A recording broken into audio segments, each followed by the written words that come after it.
Bonjour, aujourd'hui je rencontre Jean-Yves Thériault. Bonjour. Bienvenue. Jean-Yves a été champion mondial en kickboxing à 23 reprises. Donc Jean-Yves, tu dominais complètement le sport pendant très longtemps. J'ai bien fait ma part.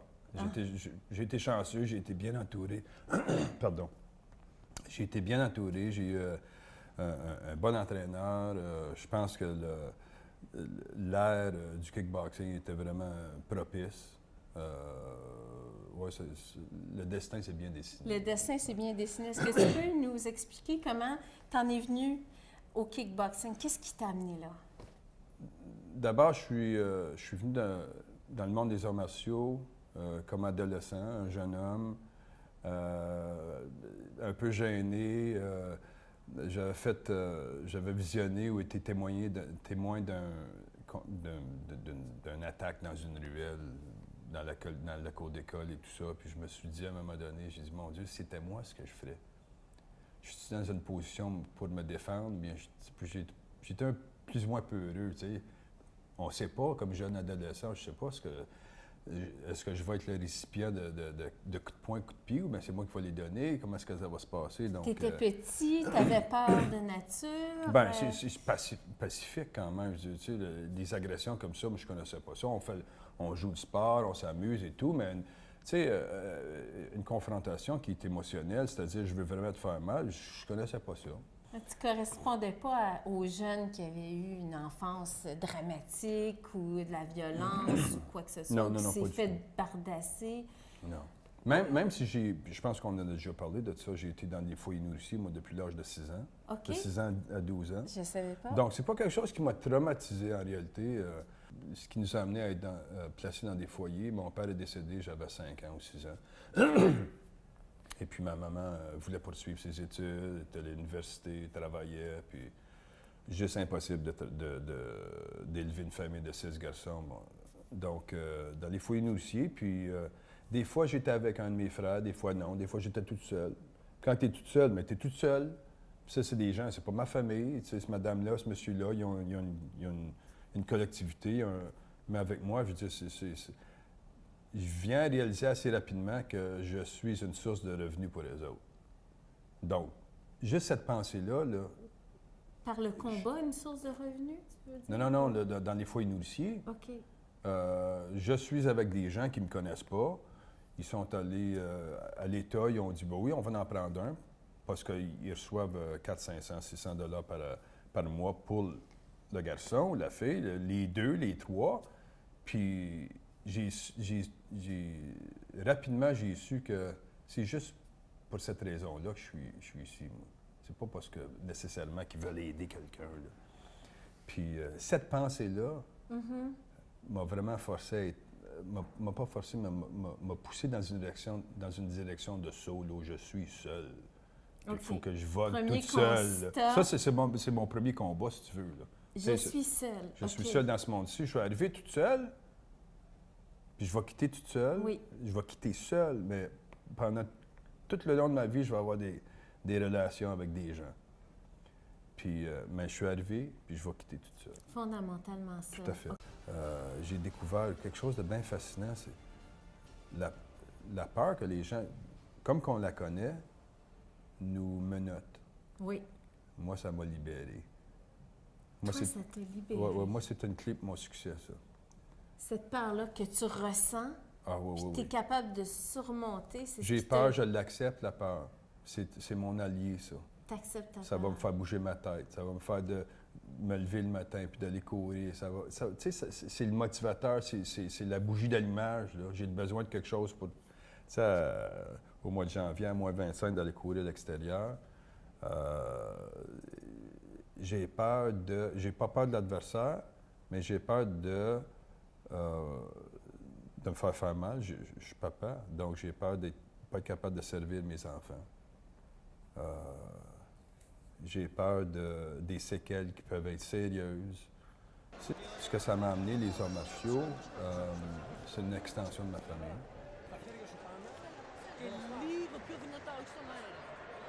Des gens qui croyaient en toi, autour de toi, puis qui étaient dans le service. Alors, ça, Absolument. j'imagine que tu as presque une responsabilité d'offrir ce que tu as de meilleur Oh my aussi gosh.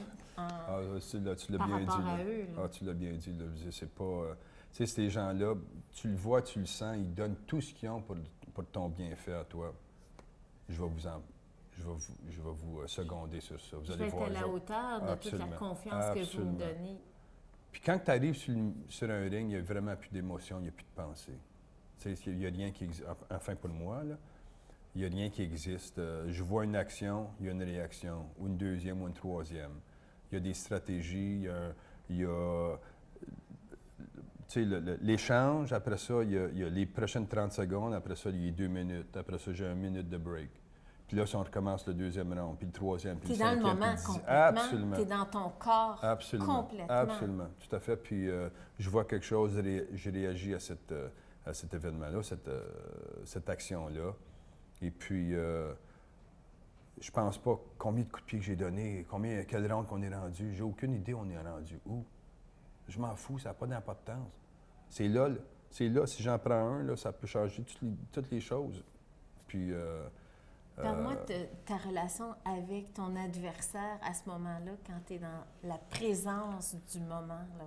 Ouais. Est-ce que ta relation avec l'adversaire est différente de l'habitude, de ton interaction habituelle? Non, pas du tout. Pas du tout. Je pense que c'est une conscience de me protéger contre moi-même, d'être trop émotionnellement impliqué dans le... Tu sais, je regarde un homme, d'abord, j'ai décidé de ne pas le regarder dans les yeux parce que c'est souvent révélateur des yeux. Je regarde un homme, c'est un papa, je le sais, ça. Il y a des petites filles, des petits garçons. Puis là, tu vas te battre avec lui. Je veux pas y faire mal. Je veux pas attaquer un homme. J'attaque une cible. Donc, je me suis détaché complètement. Moi, quand je monte sur le ring, je me détache complètement de mes émotions. Puis, je regarde la cible. Je regarde dans le centre de la masse. Je regarde les épaules bouger. Je regarde les hanches bouger. Ça m'indique qu'il y a un coup de pied ou un coup de poing, un déplacement qui s'en vient, qui va se passer. Puis, je touche la cible. Puis, il n'y a plus de peur. J'ai absolument aucune peur. Je réagis à ce qui se passe en avant de moi. Donc, comme tu disais, c'est dans le moment présent, puis il n'y a pas de passé, il n'y a pas de futur, c'est juste là qui se passe. C'est juste là. Puis j'accumule ces actions-là, puis à la fin, mais si les arbitres ou les officiels ont décidé que mes actions étaient plus imposantes, c'est ça la nature du sport. J'en ai fait plus que l'autre, donc... Est-ce que tu dirais qu'il y a comme une osmose avec ton adversaire à ce moment-là? Ah, tout à Parce fait, que tous les deux, vous êtes dans le moment présent. Puis il n'y a plus d'émotion. C'est presque un état méditatif qui est partagé entre les deux. Peux-tu me parler un peu de cet état-là? Moi, je voyais des choses. C'est comme, si j'ose dire, une énergie.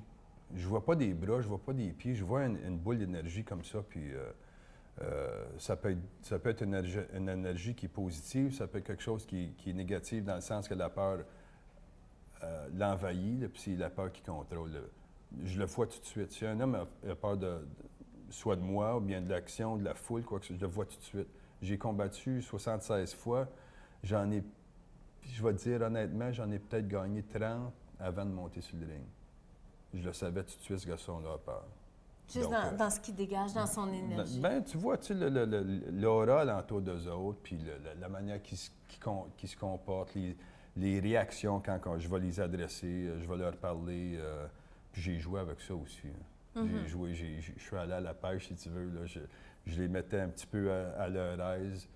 Parce qu'on discute, on a des conférences de presse ensemble et tout ça. Je les mets à l'aise, je les mettais à l'aise. Puis le lendemain, je les revirais de bord complètement. T'es plus à l'aise. Hey, qu'est-ce qui s'est passé la nuit? Il a eu une mauvaise nuit, lui, là.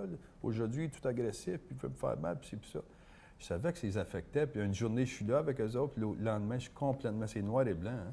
Parce que tu es capable de lire cette énergie. Puis quand on montait sur le ring, j'ai réactivé un petit peu son doute de de mon honnêteté. Là, que, tu sais, un jour, j'étais ben, hey, comment est-ce qu'elle va? Comment est-ce que t'es fille? Blablabla. Puis le lendemain, parle-moi pas, là, tu sais, puis j'essaie de réagir, ou de réactiver, puis de faire revivre ça le moment, juste avant le moment où on commence à taper les gants pour commencer. Là. Pour créer une insécurité. Une insécurité, puis il va se demander, c'est qui va se présenter aujourd'hui? C'est-tu le beau garçon, le bon garçon, ou bien c'est le diable? Alors qu'en Ça fait... m'a fait tellement plaisir de faire ça, parce que c'est plus coup de pied, coup de poing. Là. C'est ça. Mais si lui aussi arrive à se détacher de ses émotions... Là, on avait du fun. Là, à ce moment-là, c'est un combat à un autre niveau. Ah là là, et c'est pour ça, j'imagine, que dans l'art du combat, tu travailles beaucoup au niveau méditatif. Tout à fait. Parce qu'il faut que tu apprennes à être dans l'instant présent et à te détacher des émotions et surtout à éviter que l'autre, ton adversaire, déclenche s'impose, tes émotions. Puis qui domine cet échange-là. Puis, donc, tu sais, le match, coup de pied, coup de poing, mais puis à ce niveau-là, ceux qui sont plus conscients, ça devient bien plus intéressant. C'est comme un match d'échecs un peu. Là. Absolument. Ça fait, OK, il s'en va où avec ça? Moi, j'ai 12 rondes, là, je suis patient. Mon entraîneur me disait, si c'est pas la première ronde, ça va être la troisième. Si c'est pas là, ça va être la septième. Sois patient, sois patient. Puis entre-temps, mais travaille en fonction de ce que tu as besoin de faire. Tout ça. Puis, donc, le vrai match est presque au niveau... à ce niveau-là, oui. Au niveau psychologique et émotif. Ah oui. Puis il y a eu des garçons, il y en a un qui m'a défait avant le match. Il m'a eu. Ça, il t'a eu. Je l'admire beaucoup pour ça aussi. Ah oui, je l'ai. Puis c'est un de mes copains aussi. Puis avant le match, il faisait ce que j'ai appris à faire. Puis quand j'ai monté sur le ring, j'étais vraiment plus sûr. Là. C'est qui, lui, là? Maintenant, on t'appelle Iceman Ouais. depuis le début de ta carrière parce que on ne te voit pas arriver. Tu bouges tellement vite, puis tu ne télégraphies pas tes mouvements. Tu restes avec un poker face et le coup arrive. Et ça, c'est unique à Jean-Yves Thériault, là. Peux-tu nous parler un peu de cette stratégie-là où tu es capable de lire ton adversaire tellement facilement, presque avant lui, et tu es aussi capable de bouger sans qu'il t'aperçoive? C'est presque mystique, ça, là. J'ai tellement fait d'études. Tu sais, si c'est ça mon destin, je vais le faire comme il faut. Donc, je regardais pour des indices, comme je te disais, dans les yeux. Moi, je ne regarde pas dans les yeux, je regarde dans la masse, dans la poitrine. Je regarde aussi les... J'ai étudié sur le côté physique. Il y a quelque chose qui va se passer avec un coup de poing qui va déclencher. On est à torse nu, donc les pectoraux vont souvent annoncer un coup, une petite contraction. Ces choses-là, moi, je regarde la peau. Les hanches vont se déplacer un petit peu. C'est là que je regardais, moi. Tu sais, le coup, quand il est déclenché, mais il faut être... Et voilà. Donc, j'ai vraiment fait d'études à ce niveau-là, puis... parce que j'étais pas super rapide, j'étais pas super fort, pas bien équilibré. Mais ce que j'ai eu, j'ai été capable de l'utiliser à mon maximum. Puis, Mais ça revient à ce que je dis, c'est extrêmement spirituel dans le sens que tu es capable tellement d'être dans le moment présent que tu détectes tous ces indices-là, puis tu es capable de voir l'opportunité quand il y a une porte qui s'ouvre. Et dans la vie, ça devrait être comme ça. Tout à fait, on est à l'écoute, il faut être à l'écoute. Se libérer l'esprit pour être à l'écoute de ce qui se passe. Tu parlais d'un véhicule, donc le kickboxing fait en sorte que Jean-Yves Thériault peut servir. Ah, tout à fait. J'ai réalisé aussi assez rapidement que on m'a donné la capacité d'attirer les gens puis de faire quelque chose de positif avec ça. Je te disais qu'on a travaillé avec les enfants agressés sexuellement. J'ai fait leucémie, j'ai fait les grands frères, j'ai fait toutes sortes de choses. Puis ça, je l'ai fait parce que ça ne s'est pas imposé sur moi, ou bien c'est pas la société ou la business qui me l'a imposé. Mais je suis allé bien naturellement parce que quand même, je vais dire, la 7e ou la 8e année de mon championnat, j'ai trouvé qu'il y avait un vide. Ça fait longtemps que je suis champion, ça fait 7-8 ans que je suis champion. Je me bats, je m'entraîne, je me bats, je collecte des sous. Les gens, ils ont tu sais, l'adulation, le végétariat et tout, blablabla. Il y a quelque chose de plus dans cette vie-là. Il me manque quelque chose. Puis, En étant champion, tu te disais ça. ah, mais c'est un vide. C'est un vide complètement. On est t'es sur le plus haut sommet de la montagne. Tu es toute seule. Puis je me suis impliqué un petit peu avec leucémie cancer. J'ai eu la chance. La vie m'a offert quelque chose, là, une leçon qui m'a... Tu sais, ça m'a changé à 180 degrés. J'étais jeune papa. On m'a invité à être président d'honneur pour leucémie cancer. Puis j'ai rencontré un jeune homme, la famille qui était atteint de leucémie. Et puis, j'ai eu la chance de parler avec la maman. Puis, wow, ça a changé mon optique, là, ça a changé ma vision des choses. J'étais choyé. Champion, on lui offre. Tu sais, la vie est vraiment généreuse, là, tu sais. Mais en quoi c'est venu t'émouvoir? Parce que tu sentais parce que la maman savait que son enfant était pour mourir. Puis toi, tu es allé voir l'enfant? Bien, j'ai parlé avec la maman, puis elle m'a conté à un moment donné, elle m'a conté une anecdote. Elle était... après faire la vaisselle à la maison, puis elle pouvait voir à la porte en avant. À un moment donné, l'enfant se lève vers la porte, ouvre la porte, et puis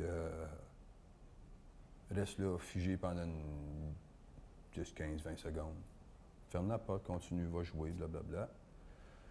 Et puis, après le souper, le vaisselle est fait, tout le monde s'intéresse. Hey, c'est Marc, le petit garçon s'appelait Marc. Puis, tantôt, tu as fait quelque chose, tu es allé à la porte, là, puis y avait-tu quelqu'un? Non, j'ai ouvert la porte, puis c'était mon ange gardien. OK.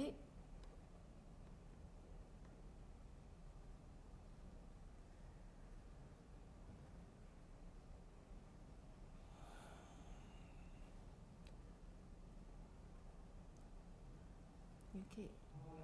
Puis mon ange gardien m'a dit,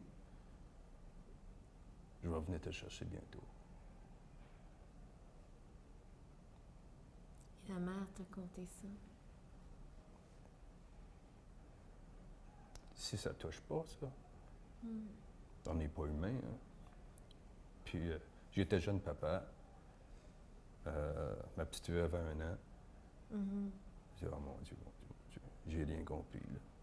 J'ai vraiment rien compris. Tu te sentais honoré qu'elle te confie ça aussi? Puis c'est une des... Puis c'est sûr, là, quand j'ai continué à faire les choses que je faisais au niveau de la communauté, de la société, il y a eu une importance beaucoup plus évidente.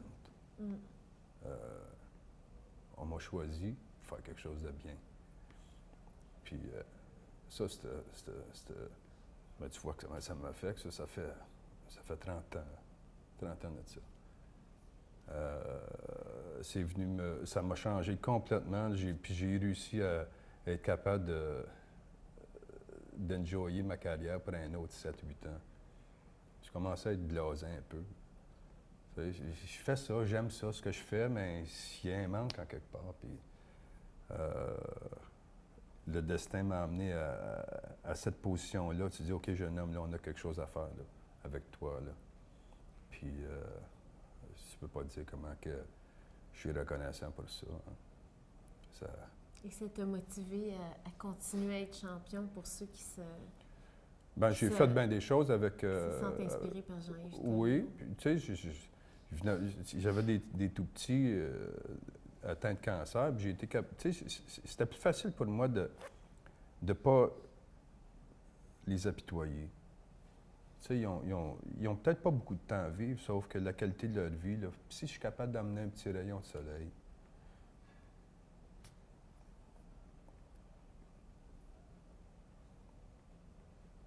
Jean-Yves, je te remercie infiniment. Alors, ça me touche profondément de voir à quel point ton désir de dépasser, dans le fond, c'est un désir de servir les autres. Ben, je suis Acadien. T'es Acadien. Je suis Acadien. Les Acadiens, c'est pour ça qu'on est là. Et quelle motivation plus belle que ce sens de communauté.